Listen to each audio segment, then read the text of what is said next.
রহিম সাহেব সিঁড়ি দিয়ে উঠতে গিয়ে হাঁটুতে এত ব্যথা হলো যে মাঝপথেই থেমে গেলেন। তিনি ভাবলেন, বয়স হয়েছে, এটা তো স্বাভাবিক। কিন্তু 2 মাস পর হাঁটাও কষ্টকর হয়ে গেল।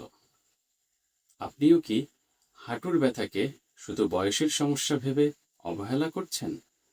চিকিৎসক হিসেবে আমি প্রায়ই দেখি অনেকেই হাঁটুর ব্যথার আসল কারণ না জেনেই চিকিৎসা শুরু করেন।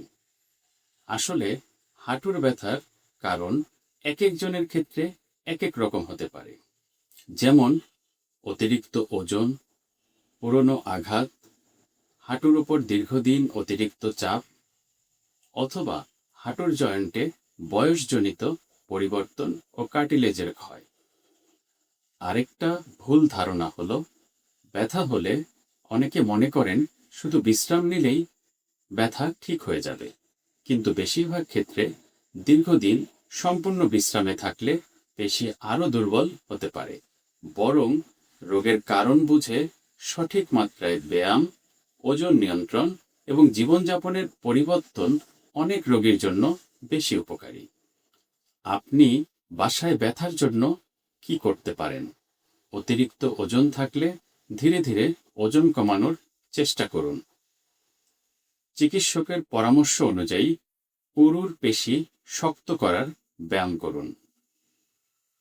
দীর্ঘক্ষণ এক ভঙ্গিতে বসে বা দাঁড়িয়ে না থেকে মাঝে মধ্যে নড়াচড়া করে অবস্থার পরিবর্তন করুন।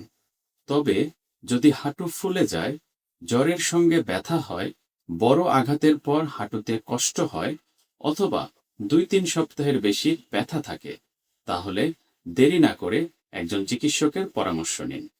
মনে রাখবেন, একই ধরনের হাঁটুর ব্যথার পেছনে সবার কারণ এক নাও হতে পারে। তাই সঠিক কারণ জানা চিকিৎসার প্রথম ধাপ। এ ধরনের স্বাস্থ্য বিষয়ক তথ্য সহজ ভাষায় জানতে চাইলে আমাকে ফলো করুন। আর যদি আপনার হাঁটুর ব্যথা দীর্ঘদিন ধরে থাকে বা কাজে বাধা দেয়, তাহলে একজন চিকিৎসকের সঙ্গে পরামর্শ করে কারণ অনুযায়ী চিকিৎসা পরিকল্পনা করুন। সুস্থ থাকুন, ভালো থাকুন। আল্লাহ হাফেজ।